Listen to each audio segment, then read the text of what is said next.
किसका? एक पंडित का घराना है और भारत की सरजमीन है। भारत की सरजमीन, पंडित का घराना। एक पंडित अपने हाथ में दूध का लोटा लिए हुए जा रहा था, तो उसकी एक बेटी थी। बेटी ने पूछा, बाबा तुम ये दूध लेकर कहाँ जा रहे हो?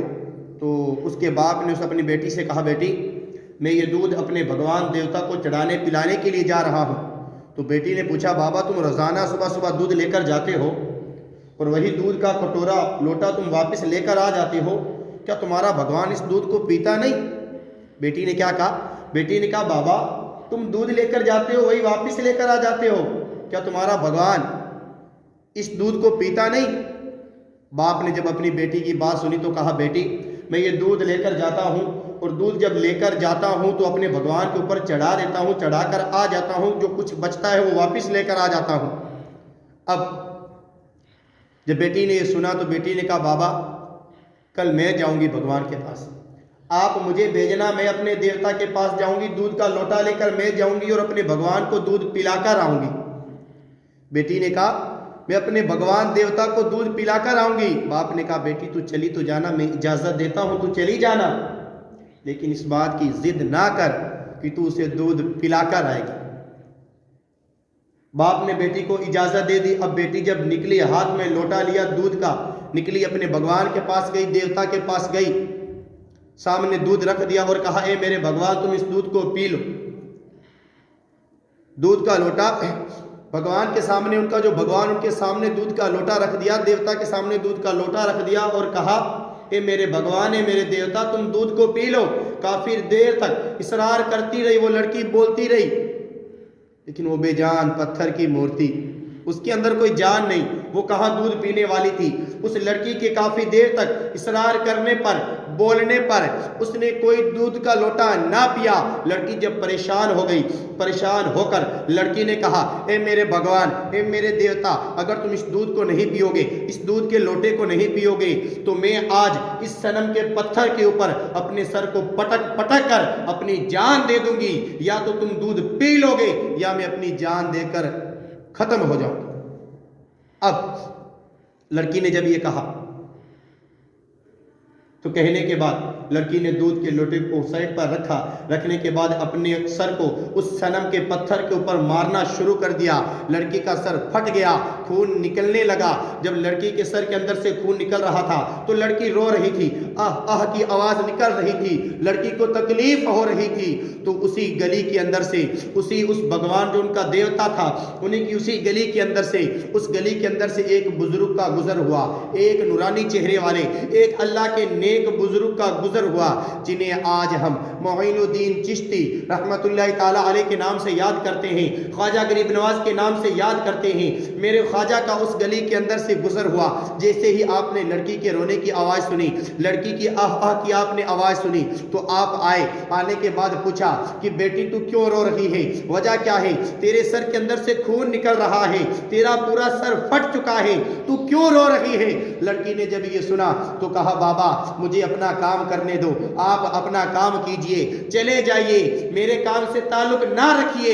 इतना कहने के बाद जब लड़की ने ये कहा तो मेरे गरीब नवाज ने कहा, ख्वाजा गरीब नवाज ने कहा कि ए बेटी तू मुझे जरा ये बता तो सही, आखिर मामला क्या है, वजह क्या है, तू क्यों रो रही है, अपने सर को इस सनम के पत्थर के ऊपर क्यों पटक रही है? तो कुछ अल्लाह वालों का चेहरा ही ऐसा होता है, इतना नूरानी और खूबसूरत होता है कि जब लोग देख लेते हैं तो वो रह नहीं पाते। उस लड़की ने कहा, बाबा मामला ये है, वजह ये है कि मेरा बाप, मेरा अब्बा रोजाना आया करता था, वो दूध लेकर आया करता था, अपने भगवान के पास आया करता था दूध पिलाने के लिए, लेकिन वो दूध ना पिला सका। मैंने वादा किया अपने बाप से, मैंने अपने बाबा से वादा किया, आज मैं जाऊंगी, दूध का लोटा लेकर जाऊंगी और अपने भगवान देवता को पिला कर आऊंगी।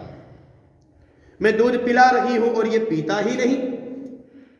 मैं बार बार असरार कर रही हूं कि दूध पी ले, लेकिन ये मेरा भगवान, मेरा देवता दूध नहीं पीता।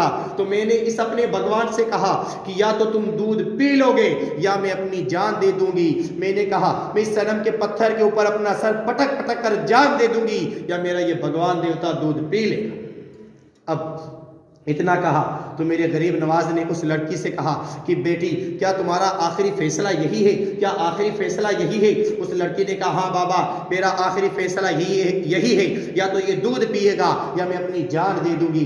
मेरे गरीब नवाज आगे बढ़े। आगे बढ़ने के बाद उस वो बुत जो बुत था बेजान पत्थर की मूर्ति, उसके कान से पकड़कर मेरे गरीब नवाज ने कहा अरे तू दूध क्यों नहीं पीता? ये लड़की बार बार असरार कर रही है, बार बार कह रही है तुझे दिख नहीं रहा इसका सर फट चुका है, सर फट चुका है, खून निकल रहा है, तू दूध क्यों नहीं पीता? जैसे ही मेरे गरीब नवाज ने कान पकड़ा उसने लोटा उठाया और दूध पीना शुरू कर दिया। उस बेजान पत्थर की मूर्ति के अंदर जान आ गई, उसने लोटा उठाया और दूध पीना शुरू कर दिया। अब जब उसने दूध पी लिया, लोटे को खत्म कर दिया, खत्म करने के बाद लड़की खुश हो गई, उसकी तमन्ना आरज़ू पूरी हो गई, जो तमन्ना आरज़ू लेकर आई थी वो पूरी हो गई। अब मेरे गरीब नवाज चले गए, लड़की भी खुशी खुशी अपने घर चली गई। जब जा रही थी गलियों के अंदर लोगों ने देखा लड़की के सर के अंदर से खून निकल रहा है, सर फटा हुआ है, कपड़े बिल्कुल बिखरे हुए हैं, खून से भरे हुए हैं। तो लोग अलग अलग बातें बनाने लगे। जब वो लड़की अपने बाप के पास पहुंचती है, अपने बाबा के पास पहुंचती है, और बाबा जब उसका बाप उस हालात को देखता है, लड़की के उस हालात को देखता है, तो कहता है बेटी तेरा ये हालात कैसे हुआ, तेरे सर के अंदर से खून कैसा? वो सारा मामला बताती है कि बाबा बात ये है, वजह ये है कि आज मैं अपने भगवान को दूध पिलाकर आ गई, मैंने अपने देवता को दूध पिला दिया, मैंने आपसे वादा किया था मैं दूध पिलाकर आऊंगी, तो मैंने अपने वादा को पूरा किया, मैंने दूध पिला दिया। लोगों ने जब देखा तो वो हैरान हो गए, सुना तो उनकी आंखें फटी के फटी रह गई। वो कहने लगे पंडित तेरी बेटी झूठ बोल रही है, तेरी बेटी बहाने तलाश कर रही है, इसकी इज्जत और आबरू को, अपनी इज्जत और आबरू को बचाने के लिए ये बहाने तलाश कर रही है। भला बेजान पत्थर की मूर्ति वो कैसे दूध पी सकती है? वो दूध नहीं पी सकती, ये अपनी जान आबरू बचाने के लिए झूठ बोल रही है। तो लोगों ने जब पूछा, बाप ने पूछा बेटी तू सच सच बता, आखिर मामला क्या है, वजह क्या है, तेरे साथ ये कैसा हुआ? बेटी ने कहा बाबा मैं कैसे बताऊं आपको, मैं जो कुछ कह रही हूँ सच कह रही हूँ, मैं आज दूध पिलाकर आई हूँ। लोगों ने विश्वास ना किया तो आखिरकार लड़की ने कहा ठीक है कल मैं दोबारा जाऊंगी, हाथ में लोटा दूध का लेकर जाऊंगी, अपने भगवान और देवता को दूध आप लोगों के सामने पिलाऊंगी। इतना कहने के बाद लोग मान गए, उन्होंने कहा ठीक है हम कल तुम्हारे साथ चलेंगे। अब जब कल सवेरा हुआ, होने के बाद लड़की ने अपने हाथ में दूध का लोटा लिया, लेने के बाद रवाना हुई। तमाम वो बस्ती वाले लोग, पंडित भी, तमाम लोग उसके साथ हैं। जैसे ही उस मंदिर में पहुंचते हैं, अपने भगवान और देवता के पास पहुंचते हैं, लड़की लोटा, दूध का लोटा हाथ में लेके खड़ी है और कह रही है कि मेरे भगवान, हे मेरे देवता तुम दूध को पी लो। लेकिन वो बेजान पत्थर की मूर्ति, वो बेजान पत्थर की मूर्ति भला दूध कहाँ पीने वाली थी? उसके अंदर तो जान ही नहीं थी। लड़की बार बार असरार करती रही, बार बार कहती रही, लेकिन वो बेजान पत्थर की मूर्ति दूध ना पीने वाली थी। लोगों ने कहा पंडित हमने पहले ही कहा था तेरी बेटी झूठ बोल रही है, बहाने तलाश कर रही है, अपनी इज्जत आबरू को बचाने के लिए ये बहाने तलाश कर रही है। जब पंडित ने ये कहा लड़की परेशान हो गई। परेशान होने के बाद लड़की ने कहा कि ए मेरे भगवान, ए मेरे देवता, तुम दूध पी लो। अगर तुम दूध ना पिया, तुमने दूध ना पिया तो मैं कल वाले बाबा को दोबारा बुलाऊंगी, मैं कल वाले बाबा को दोबारा बुलाऊंगी। इतना कहना था कि उस बेजान पत्थर की मूर्ति के अंदर दोबारा जान आ गई। उसने लोटा दूध का पकड़ा और सारा का सारा पी लिया। लोग देखकर हैरान, लोगों की आंखें फटी के फटी रह गई। अब जब उसने दूध पी लिया, वो दोबारा बेजान पत्थर की मूर्ति बन गई। तो लोगों ने पूछा और पंडित ने पूछा कि ए बेटी तू हमें जरा ये बता कि वो कल वाला बाबा कौन है जिसका नाम तूने लिया और इसने दूध पी लिया? आखिर हमें तो बता कि वो कल वाला बाबा है कौन है, क्या उसका नाम है, कहाँ से आया था, कौन से घराने से ताल्लुक रखता है, कहाँ का रहने वाला है? बेटी ने कहा अपने बाप उस पंडित से मुझे ये तो नहीं पता कि उसका नाम क्या है, कौन से घराने से ताल्लुक रखता है, कहाँ का रहने वाला है, मुझे कुछ नहीं पता। बस मुझे इतना पता है वो इधर से आया था और इधर चला गया, वो इधर से आया था और इधर चला गया। लोगों ने तलाश करना शुरू किया कि आखिर वो बाबा था कौन, किधर चला गया, उसे तलाश करें। लोगों ने जब तलाश किया तो एक दरख्त के नीचे मेरे गरीब नवाज ख्वाजा मोइनुद्दीन चिश्ती रहमतुल्लाह ताला अलैह एक दरख्त के नीचे बैठे हुए थे। जब लोग पहुंचे, पंडित पहुंचा, उसने कहा पंडित ने कि बाबा, क्या वो कल वाले बाबा आप ही हैं जिन्होंने उस बेजान पत्थर की मूर्ति को दूध पिलाया था? मेरे गरीब नवाज ने कहा, हाँ मैं ही वही बाबा हूँ, क्या मामला है बताओ। उन्होंने कहा, बाबा आपने ऐसा कौन सा मंत्र पढ़ा, ऐसा कौन सा जादू कर दिया कि वो बेजान पत्थर की मूर्ति ने दूध पी लिया?